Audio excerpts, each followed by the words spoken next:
CHII has been engaged in the Data Modernization Stories from the Field project. What that entails is reaching out to different jurisdictions across the US and talking with them about their data modernization plans, what works for them, what hasn't worked, and how they've overcome some of the challenges they've faced. The theme we've come up against and talked about consistently across each of these interviews is the importance of communication and how communication is so integral to the success of your data modernization plans. I think really communication is key. Working with leadership to ensure that everything aligns with the agency goals. Making sure that you're listening to the leadership to say, what are the needs of the agency regarding data and analytics, and then try to come up with some solutions that can make that possible. The key is to, communicate early and often. And then from there, utilize your successes to get additional buy-in from other agency programs. Ideally, you should include members of executive leadership on your steering committee. So as you're moving through the process, whether it's developing a plan or actually implementing initiatives, I think it's really important to get their feedback. To make sure that we're aligning with the agency perspective and to know when to pivot when something's not working out and how to go about it or how to change when you need to. So data modernization does mean change. It means it's a change in the process, the way we do things, the way we report things.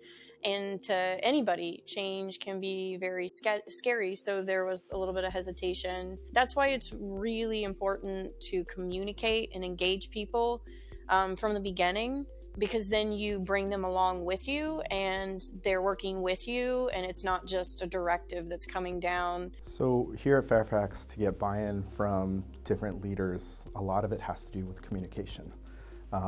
We've learned that constant communication is key, and understanding also different perspectives, right? So at the state level, while they are all working on different initiatives, especially around data modernization, the state has different goals and they have different environments that they are working in that we have to account for at a county level as well. And so within our county, I work with our enterprise department of IT and understand sort of their infrastructure, their sort of goals for technology innovation, and we work that into our processes. And so as you learn or understand different perspectives, both at the state and the local, that helps us develop our plan and sort of our communication strategy to keep our local partners aware of what we are trying to do and keep it up with our state partners as well. So we set up monthly, sometimes weekly, reoccurring meetings to keep them posted of decisions that we're making or sort of forecasted projects that we're trying to work on, so that way we can align our sort of goals together as a team. In terms of what advice I would give to other jurisdictions, I would say start small and make incremental progress.